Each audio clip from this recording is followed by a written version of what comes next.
we're going to study about photosynthesis in our today's class. Before we start with the topic, we need to know about the structure of the leaf. Leaf is that organ of the plant which is involved in the process of photosynthesis. We also call leaf as the kitchen of the plant. So let's talk about the internal structure of the leaf. It has certain layers. The upper epidermis.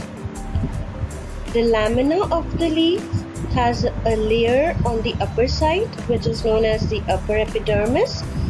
It is made up of a single layer of closely packed cells, which you can see in the figure.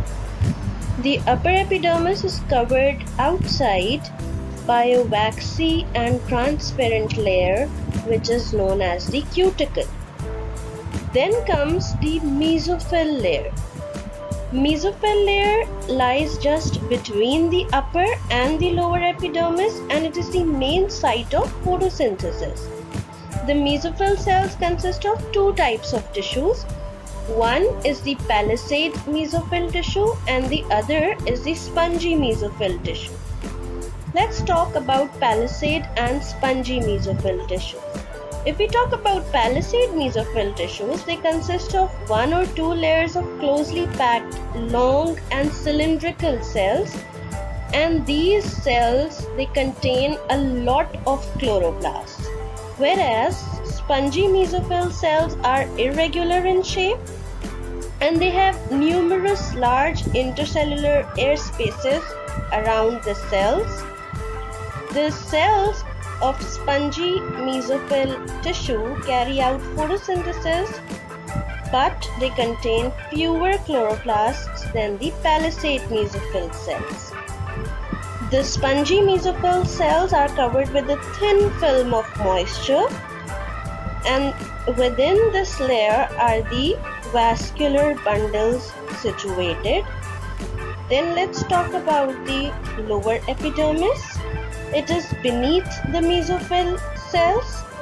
Like the upper epidermis, the lower epidermis consists of a single layer of closely packed cells covered by an outer layer of cuticle, which reduces water loss through epidermal cells. Then in the lower epidermis, we have stomata. Stomata are minute openings or pores or holes. Stomata is a plural word. If we talk about one singular, we refer to as stoma. This was all about the internal structure of leaf. Alright, now let's move on to the process of food making in plants. You all know that photosynthesis, this word, it's a combination of two words. Photo means light and synthesis means to make. So plants make their own food by the process of photosynthesis.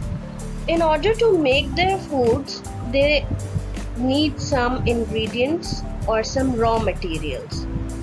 So the two basic raw materials required by plants to perform the process of photosynthesis are water and carbon dioxide.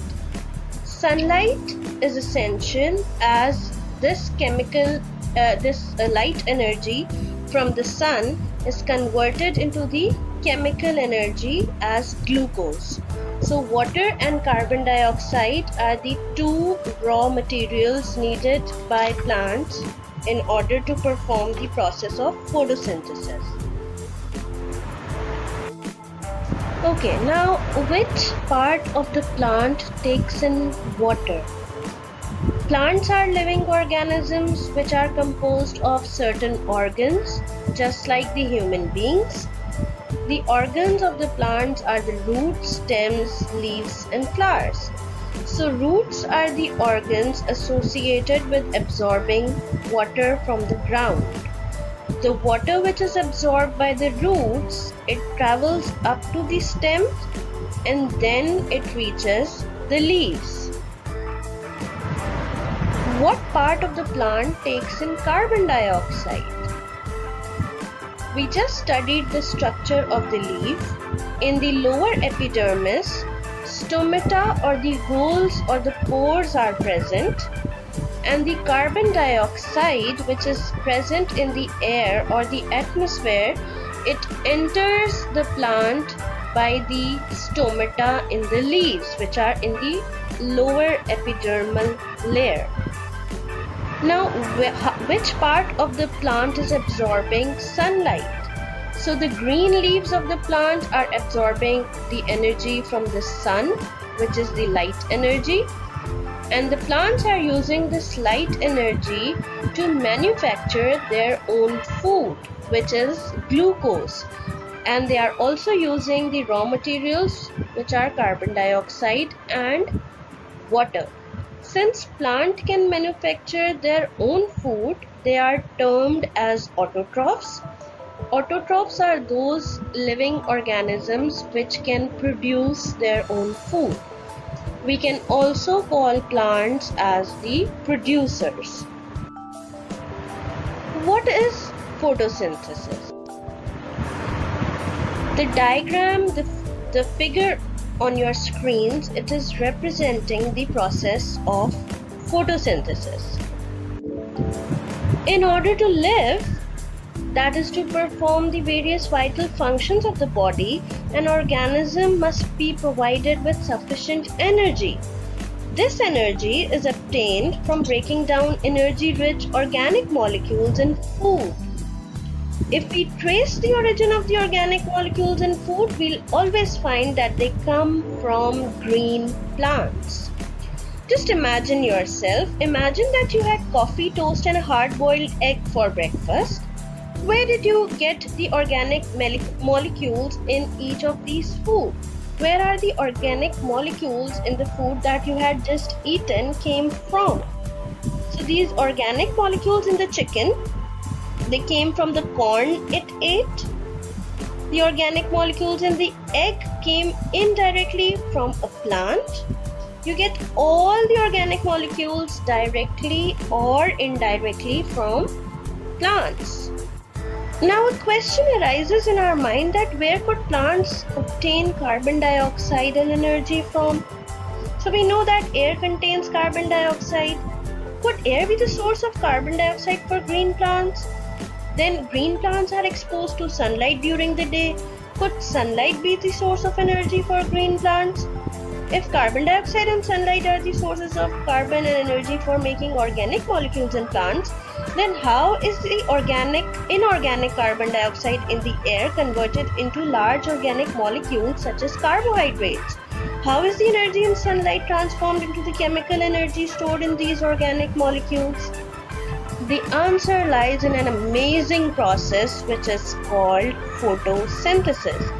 And as I just told you, photo means light and synthesis, it means to make or to put together or to manufacture. Practically, all life on earth ultimately depends on the process of photosynthesis. And in the process of photosynthesis, the light energy, that is the energy from the sun, is converted into the chemical energy, that is the energy in the form of glucose. And what are the ingredients needed? The carbon dioxide and water molecules, they are the raw materials or the ingredients in the process of photosynthesis. When carbon dioxide reacts with water in the presence of sunlight and chlorophyll, that is the green pigment, they form glucose, which is the food for plants, and oxygen is given off as a byproduct. Oxygen is the gas which is used by all living organisms on earth in order to survive. It is a very essential gas, and oxygen is a gift of photosynthesis. Okay, now what happens to the glucose that the plant is manufacturing by the process of photosynthesis? So the plant changes this glucose, some of the glucose, it changes into starch, fats and oils. Now the plant uses these substances for two things. Number one, for storing food in seeds and roots. Before winters, some plants store starch in their roots so that they can survive the winter and start growing again quickly in the spring. Fats and oils are stored in seeds to be used in the germination process. And two, to build plant tissues such as leaves, wood, flowers, fruits and roots. So the glucose which is manufactured by the plants in the process of photosynthesis, some of the oxygen and glucose are also used in respiration. The glucose is converted into cellulose, which forms the cell walls. Then the glucose is converted into proteins, which are needed for the growth of the plant and for enzymatic reactions. Some of the glucose is converted into starch for the purpose of storage, as starch is a better storage material than glucose. Starch is a polysaccharide. Polysaccharide means made up of many sugar units. Glucose, on the other hand, is a monosaccharide. And some of the glucose is turned into fats and oils for storage.